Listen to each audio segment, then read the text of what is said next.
Tenemos con nosotros la oportunidad de hablar con Eliezer Papo, toda una autoridad en materia de ladino.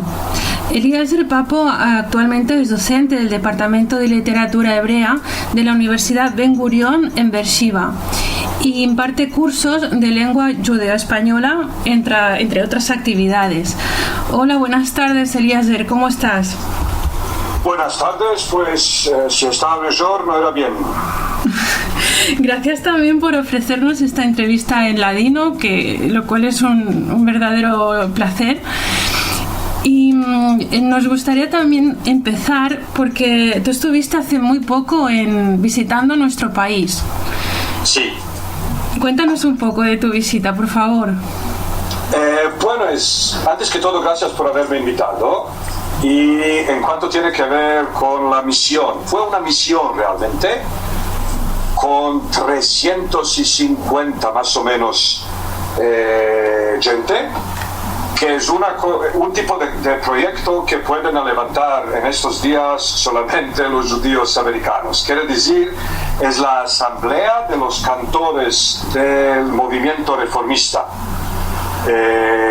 judío de Estados Unidos, que vinieron 65 cantores, unos con sus mujeres y otras con sus maridos, y después unos cuantos rabinos también, y el resto eran congregantes de estas comunidades en las cuales sirven estos chazanim, estos cantores. Y toda esta bulumenta de gente con unos 9 autobuses pasó por España entera, o a lo manco por los puntos centrales del interés judío, tales como Barcelona y Madrid y Toledo, y después pasando al sur a Granada, Córdoba y Sevilla. Usted estuvo como docente impartiendo conferencias en diversas ciudades.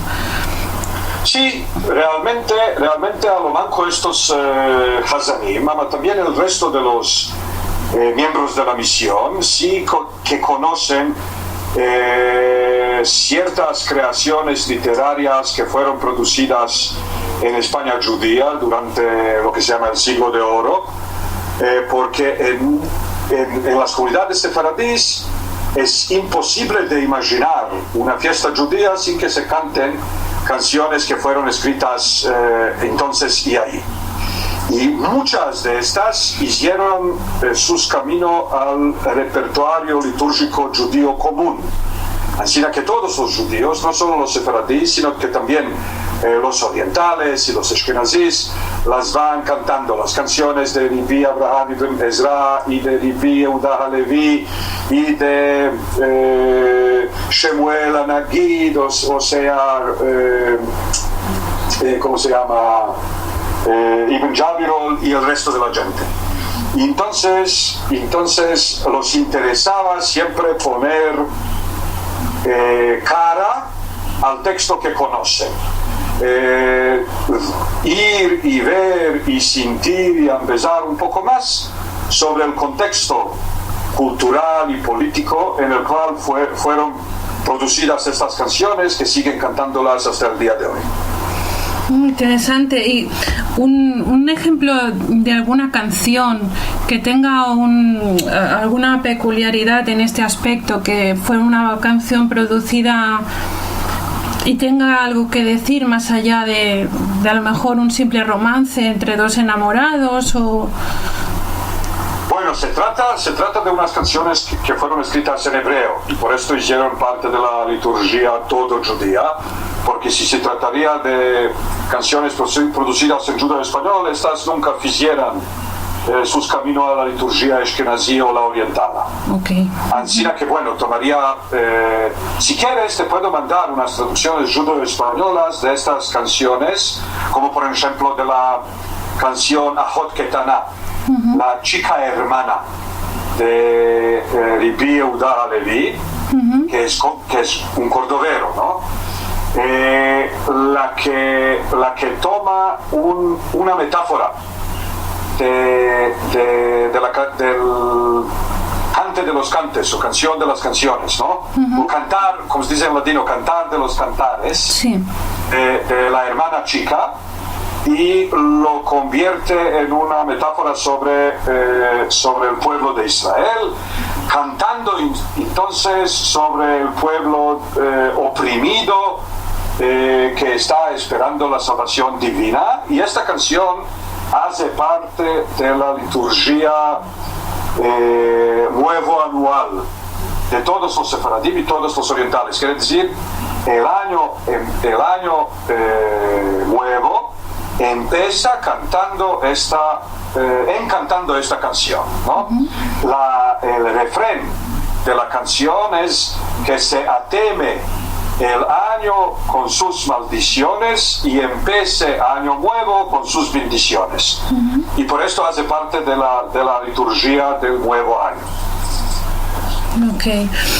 Como hemos empezado en la introducción, usted es docente en el Departamento de Literatura Hebrea de la Universidad Ben Gurión. Explíquenos si se está ampliando más este campo de la cultura judeo-española, bueno, del mundo sefardí. ¿Se tiene previsto ampliar con nuevos institutos? La verdad es que sí. Quiere decir, nosotros tenemos ya un centro que se llama Centro Moshe David Gaon de cultura judeo-española, el cual hasta ahora hacía todo lo que tenía que ver con la cultura sefaradí en sus diversos aspectos y enfocos. Y tiene organizando, diremos, unos 2 congresos anuales y publicando también una revista académica que se llama El Presente, Estudios en Cultura Sefaradí. Y con el tiempo la universidad tiene visto que existe un interés enorme, tanto en el público israelí como en el público académico internacional, por la tema. En judeo español es la tema y no el tema. Y por esto decidieron de ampliar el centro, convirtiéndolo en un instituto. El instituto se llamará Instituto de Estudios, o se llama ya, porque en el papel ya lo metimos. Se llama Instituto de Estudios Sefaradís, y este instituto tiene 4 centros. Uno de los 4 es el mismo Centro Moshe David Gaon, el cual seguirá existiendo, enfocándose desde ahora exclusivamente en la cultura sefaradí otomana, quiere decir la cultura de aquellos expulsados de 1492 que llegaron al Imperio Otomán, a los Balcanes, a la Asia Menor y al Medio Oriente. Otros 3 centros se enfocarán cada uno en un aspecto diferente de la cultura sefaradí. Un centro se dedicará a la Hakitía y su cultura, quiere decir a la lengua y la cultura de los expulsados españoles que llegaron al norte de Marruecos, a las ciudades como Tánger, Tetuán, Ceuta, Melilla, Larache y Simillante. El tercer centro se enfocará en la cultura de los conversos retornados al judaísmo, de los ex-conversos, quiere decir de la gente que se quedaron en España después de la expulsión de 1492, solo para irse después o a Ámsterdam, o digo a Holanda, y de ahí a sus colonias en el Nuevo Mundo, a los Caribes y al Nuevo Ámsterdam, que con el tiempo se hizo Nuevo York o New York, la comunidad de Londres, quiere decir todo aquello que se llama Western Sephardim o Sephardim occidentales. Y el cuartel centro se dedicará en las raíces comunes de todos los Sephardim, quiere decir en la cultura ibérica preexílica, quiere decir la cultura sefaradí antes de la expulsión. 4 centros que hacen parte de un solo instituto, el cual se llama Instituto de Estudios Sefaradís. ¿En cuánto tiempo está previsto poder formar enteramente los 4 centros? Pues de punto de vista burocrático o visionero o administrativo ya lo tenemos hecho. Quiere decir, tomó tiempo, reconociendo el interés y las oportunidades y posibilidades, la universidad proclamó que lo está estableciendo. Ahora la cosa que sigue mancando es la moneda. Cada de los 4 centros solo uno está ya casado, que se llama el centro que se llama Centro Gaón. Se llama Ancina porque la familia Gaón fue la que metió moneda para establecerlo. El resto de los centros siguen buscando un novio, mismo como el instituto todo abrazante, el que abraza a los 4 centros. Así que todo lo que se puede hacer sin mucha moneda estamos haciendo ya, para levantar todas estas actividades a un nivel de actividades cuteñas, de congresos, 2 congresos para cada centro,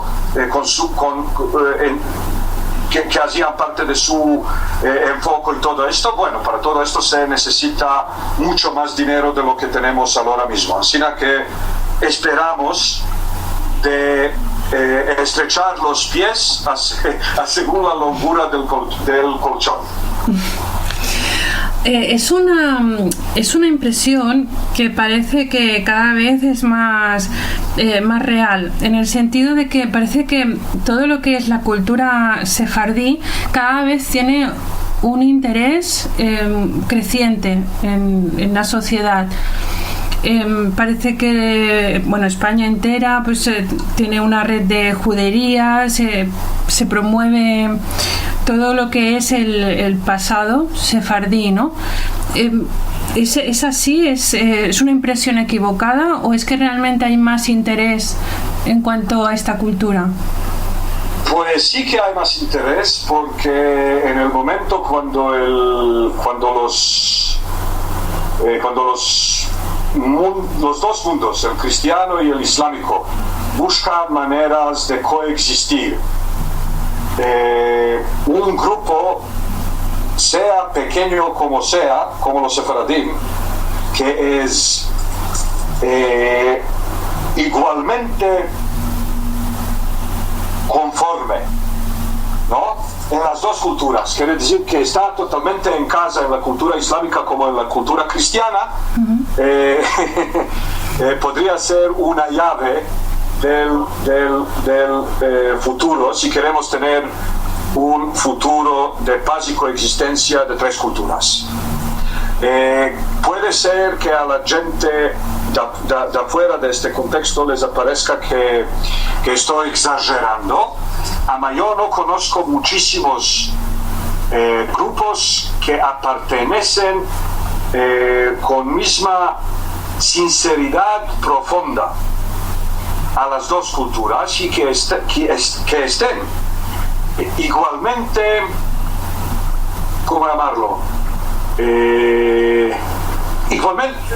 Igualmente en casa, en las 2 culturas, porque unos que les place Chopin no les place un kultur, y otros que les place un kultur no les place el Chopin. Y los sefaradim son los que pueden sentir una canción de un kultur y después una número de Chopin enseguida, consintiendo que pertenecen a ambas culturas. Y puede ser que por esto esta cultura tiene un resurgir, un valor especial. Un valor especial. Uh-huh. Porque es una cultura ambivalente, es decir, que se comunica bien con ambas, con cualquier otra cultura. Sí, bueno, hablando, pues no sé mucho de contactos posibles del judo español con el chino o con el japonés.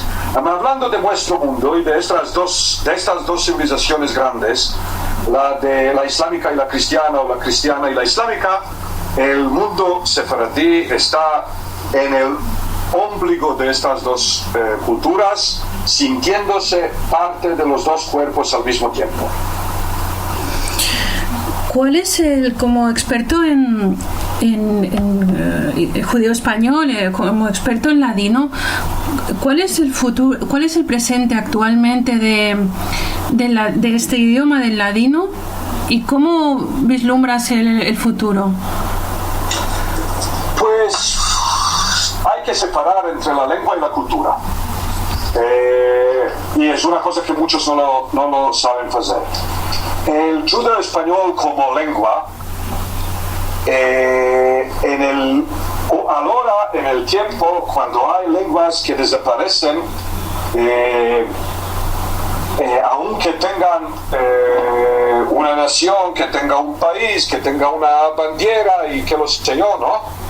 En el momento que lenguas de tribus que siguen viviendo en sus propios territorios sin moverse mucho, van desapareciendo. Entonces no es mucha maravilla que una lengua de una gente expulsada de sus países, que llegaron a un imperio el cual no tuvo ninguna lengua común entre las naciones diversas, ¿no? Porque el imperio otomano era un estado nacional. Si era Estado nacional, los sefaradí iban a empezar la lengua nacional del país, de sus países nuevos, olvidándose de la lengua con la cual vinieron. Ellos vinieron a un imperio, y según la definición, el imperio, en un imperio se hablan muchas lenguas.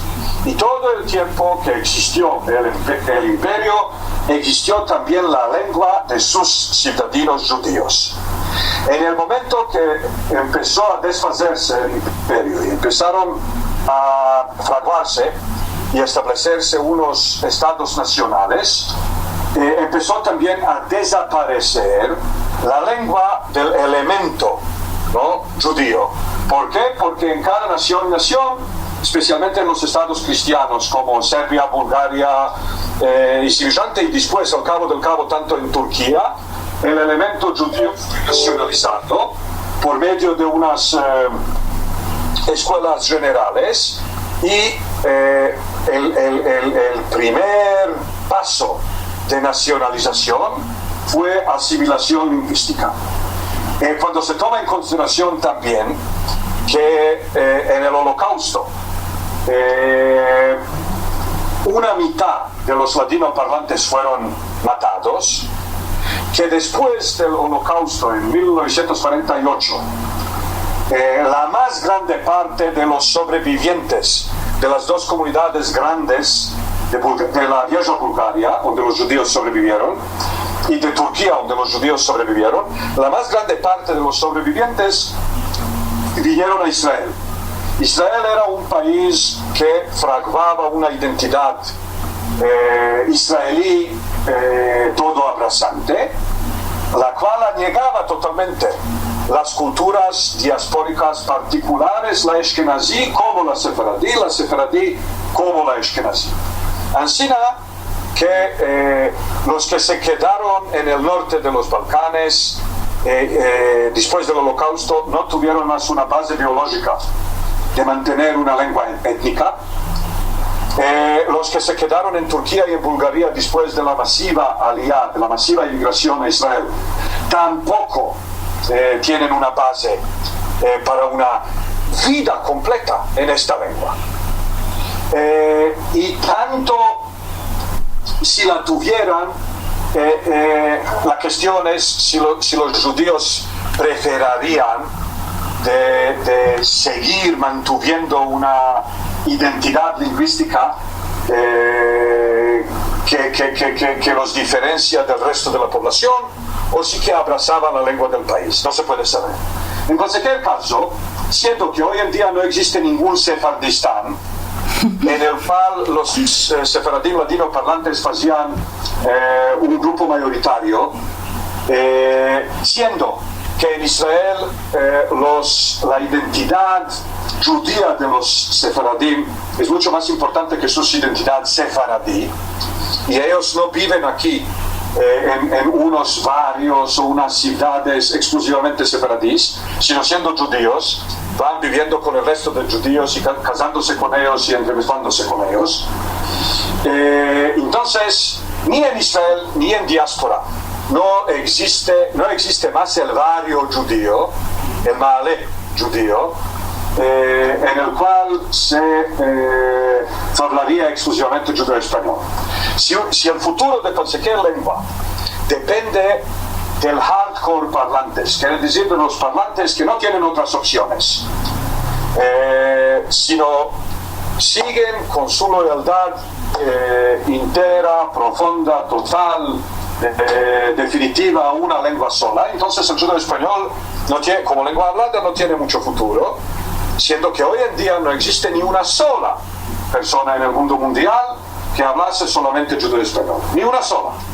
No existe un solo sefaradí que no sepa. Antes de 50 años ya lo hubo de Inda hubo unas nonas y unos nonos no tanto. A Manco hubo unas nonas que crecieron, que, bueno, por no tener ninguna educación general, vivieron una vida privada, una vida en un contorno judío, existiendo solamente en judeo español. Hoy en día esta cosa no existe más del todo. Afuera de esto, la más grande parte de los sefaradim no dependen del judeo español para cumplir con sus menesteres culturales. Quiere decir, ningún sefaradí en el mundo no depende del teatro judeo español, ni de prensa judeo español, ni de la televisión judeo española si existiera, tanto del radio, que bueno, existe un poco, porque cada uno y una sí pueden cumplir todos estos menesteres por medio de televisiones y teatros y literaturas nacionales o internacionales. Así que lo poco que se produce tiene más mérito de nostalgia que mérito como llamarlo, de hinchir menesteres culturales de una población que depende de su lengua sola. O sea, bueno, el problema está en que es un idioma, es una lengua que no es vehicular en el sentido de que no es necesaria en el día a día. No es que no sea necesaria, es que no es usada en el día a día de los sefardíes. Claro, y también el judeo español no existió en España. Todos los nacionalistas que siguen hablando del judeo español, pues ni idea de qué van hablando. Porque mismo como los judíos de Inglaterra o de Estados Unidos, hoy en día no hablan Junglish, no hablan Jewish English, ¿no? Uh-huh. Ellos hablan inglés. Sí. Y uno de Alabama habla inglés con acento alabamesco y otro de Texas habla con acento texasesco, ¿cómo llamarlo? Tejano, sí. Y cada uno hablando como se habla ahí en su lugar, y siendo judío, cada uno metiendo unas palabras judías que se refieren al ritual judío. Además, si una persona le dice a su mujer, darling, would you like me to do the kiddush in the sukkah or in the balcony? Esto no significa que esta persona habla una lengua judía o una lengua diferente. Claro. Este es un judío de New York que habla inglés newyorkelí con ciertas palabras hebreas. Mismo es verdad de las juderías españolas medievales. Quiere decir, los de Cataluña hablaron catalán y no judeo-catalán, y por seguro que no judeo-español o judeo-ladino. Y los de Valencia, pues hablaron valenciano o cómo llamarlo. Sí. Y los de Castilla, castellano, y los de Andalucía, claro, el árabe. Uh-huh. Solo después de haber sido expulsados, en el Imperio Otomán se creó una lengua común de todos los judíos a base de la gramática y del léxico castellano primeramente, pero también con muchísimas empresas del léxico portugués y catalán y tal y cual. Y, por ejemplo, te daré un ejemplo. Sí. En el siglo XVI todavía siguen mantuviéndose todas las lenguas con las cuales los expulsados vinieron. Quiere decir, los judíos en el Imperio Otomano siguen hablando unos portugués y otros castellano y otros que lo sé. Después, un solo dialecto fue creado, lo que llamamos hoy en día judeo-español. Ama cada uno lo habló con su boca. ¿Qué quiere decir esto? La gente, por ejemplo, del norte de los Balcanes, los que parece vienen de Portugal o del norte de España, continuaron a hablar este judeo-español nuevo con la misma boca con la cual antes hablaban portugués. Y por esto, la E no acentuada convierte en una I, mismo como en portugués. O la O no acentuada convierte en una U. Por esto, por ejemplo, en Sarai no se dice querido mío, sino querido mío. ¿No? Querido. Sí. Bueno, todo esto son unos rasgos que existen también en los dialectos españoles. ¿Y cómo puede ser que ahí la más grande parte de la gente hablan así? Porque parece ser que los que establecieron la comunidad fueron originarios o de Portugal o de Asturias o de donde que sea, y cuando la lengua se aunó, ellos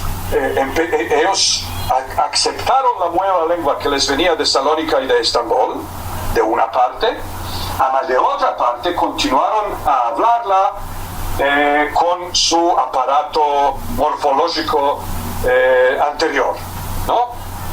Digo no morfológico, digo fonológico anterior. Por esto digo, por ejemplo, la E que viene enfrente de R en un sílabo cerrado convierte en una A. No se dice verdad, sino verdad. No se dice yerno, sino yarno. ¿No? Sí. Bueno, todo esto es la preservación de la fonología no castellana después de adopción de la lengua castellana. En cualquier caso, todo esto fue posible solamente durante los tiempos imperiales. Como el Imperio Otomano, con todos aún los deseos de este falso Mesías moderno de Erdogan, ¿no? Sí. Con todos sus deseos de crear un Imperio Otomano de nuevo, pues no parece que la cosa acontezca y no parece que él va a reuscir. Y todos los que intentan hoy en día, a base del español moderno, de revitalizar, diremos, judeo español, bueno, me hace reír todo esto, sí. Porque hablar español con je y sh, ainda no es bastante para llamarlo judeo español. Judeo español, sin sus palabras turcas, árabes, persianas, griegas, serbas, macedonias, búlgaras, de una parte, que son todas lenguas de contacto, y sin sus palabras hebreas y arameas, que son palabras de la base judía de la identidad, no hay judeo español. No basta con decir mujer en lugar de mujer para que la lengua llamase judeo español, ¿no? Sí. Entonces, con todo el don quijotismo que existe entre los hispanoparlantes, que el judeo español podía revitalizarse y tal y cual, pues no, porque no existe. Para una lengua quiere decir esto, cualquier tipo de experimento social lingüístico de este molde, no sería una seguida natural del desarrollamiento histórico del judeo español, sino sería justo lo que su nombre dice, experimento social lingüístico, por medio del cual se revitalizaría la base española o la base romana o la base ibérica del ex judeo español. A esto solo no basta para convertirlo en vero giudeo-español moderno, porque una lengua moderna antes que todo demanda palabras modernas. Claro, una lengua moderna ha evolucionado, como bien has comentado, ¿no? Que tiene palabras castellanas, palabras de Macedonia, de Grecia, turcas, etcétera, ¿no? Sí. Quiere decir, cuando los expulsados vinieron, todas las cosas que conocieron en los Balcanes y que no conocían de antes de España, en lugar de inventarles un nombre español, ellos solamente aceptaron el nombre otomán. El nombre otomán muchas veces era turco, pero también muchas veces era griego o eslavo. Y también, como las cosas continuaron a desarrollarse, los sefaradín conocieron unas cosas por medio de las escuelas francesas y las llamaron con nombre francés. A otras cosas conocieron por medio del gobierno turco, las llamaron con su nombre turco. Ahora, para revitalizar una lengua hay que revitalizar su contorno natural, ¿no? Sí. O su contexto. Sí. Y con el contexto de esta lengua es imposible de revitalizar. Yo no puedo imaginar ni una persona normal que tiene unos nonos o bisnonos parlantes del judeo español que por curiosidad quiera ahora hablar con sus hijos esta lengua. ¿Por qué? Uno habla con sus hijos la lengua antes que todo que él conoce. Después la lengua que servirá a estos hijos, la lengua que los socializará, la lengua que los... ¿no? Dicen también los investigadores, ¿no? de lengua, dicen que si uno emigra de un país a otro país es muy importante que siga hablando con sus criaturas la lengua de su chiquez. ¿Por qué? Porque solo en esta lengua él sabe demostrar o a mostrar cariño.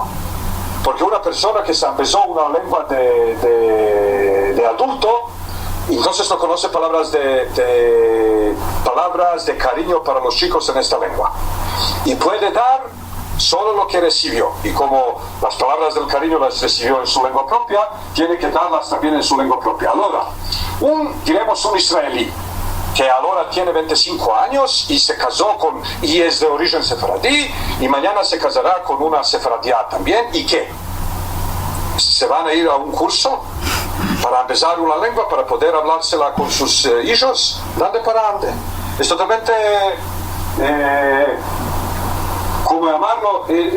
Es una utopía, no pasará nunca. Yeah. Y tanto si pasará, bueno, lo harán dos parejas o 4. O ¿sabes qué? 20 parejas lo harán. Pero esto no es una lengua. Así que el judeo español no tiene ningún futuro como lengua hablada y tiene mucho futuro como lengua de cultura y literatura.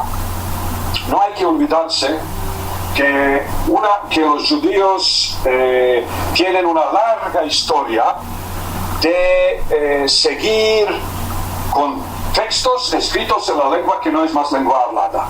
Por ejemplo, todo el tiempo que el arameo fue la lengua hablada, los judíos sí continuaron estudiando los textos en hebreo, ¿no? Uh-huh.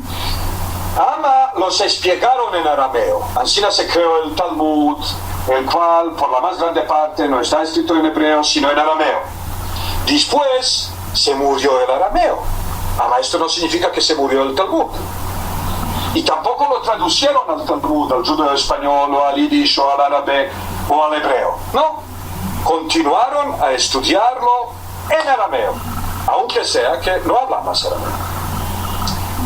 Hoy en día, todas las cosas que una vez las hacían en arameo para que la gente las entienda, siguen siendo fechas en arameo, aunque la gente no las entiende del todo.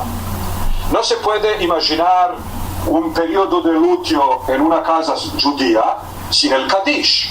Kaddish es oración de muertos en el judaísmo rabínico moderno, y este está en arameo.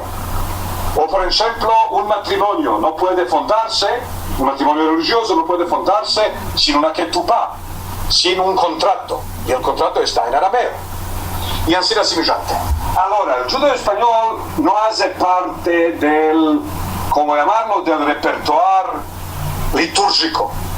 Ama la producción literaria y la producción cultural es bastante interesante para que la disciplina siga existiendo en la academia israelí por el aspecto judío del judeo español y en la academia digo española por el aspecto español.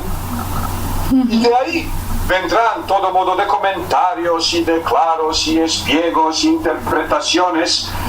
El judeo español tiene unos textos de ofrecer que se pueden considerar por textos clásicos, los que pueden sobrevivir la muerte de su lengua propia. Y los que seguirán siendo traducidos. Por ejemplo, Josephus Flavius, ¿no? Sí. Bueno, sigue siendo traducido y como la lengua va modernizándose, se sigue produciendo una traducción moderna de Josephus Flavius. ¿Por qué? Porque es una obra clásica.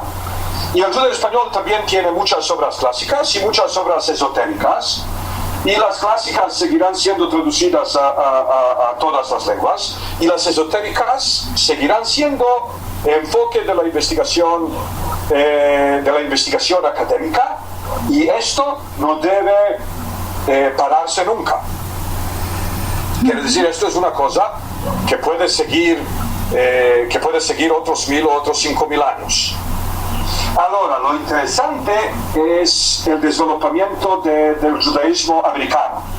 Siendo que el español va haciéndose la segunda lengua de los Estados Unidos, bien puede ser que en un cierto momento la diáspora más numerosa de los judíos, la que no tiene mucho que ver con los sefaradí, es judía y vivirá en un país hispanoparlante o en un país en el cual la lengua hispana va convirtiéndose en la lengua más y más importante.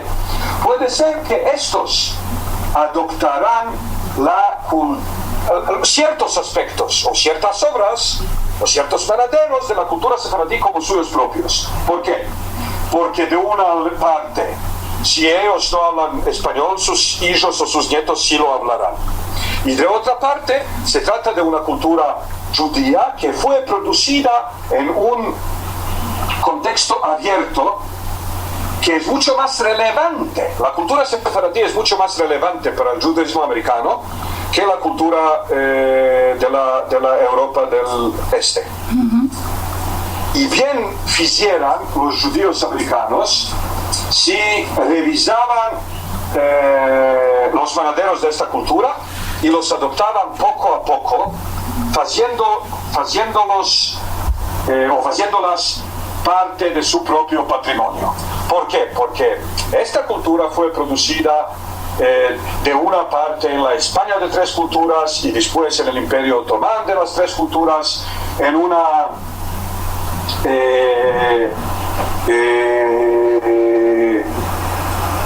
convivencia y apertura y también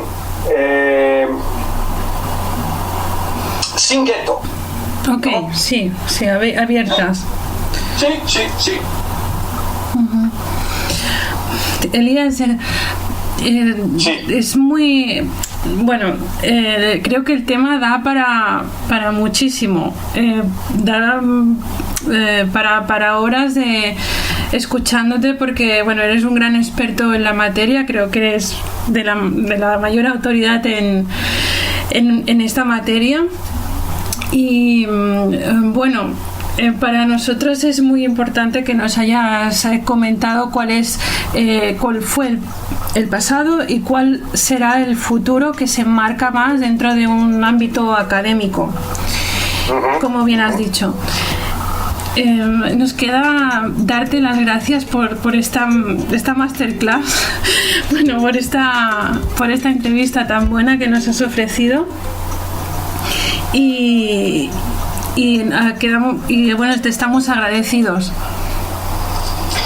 Pues muchas gracias por haberme invitado y por darme la oportunidad de decir al mundo mundial lo que opino. Y al vernos y al hablarnos en otra ocasión. Esperemos porque, bueno, ha sido fantástico. Muchas gracias, Eliezer. De nada, de nada. Sana y viva, como os dicen en judo español. Sana y viva. Gracias.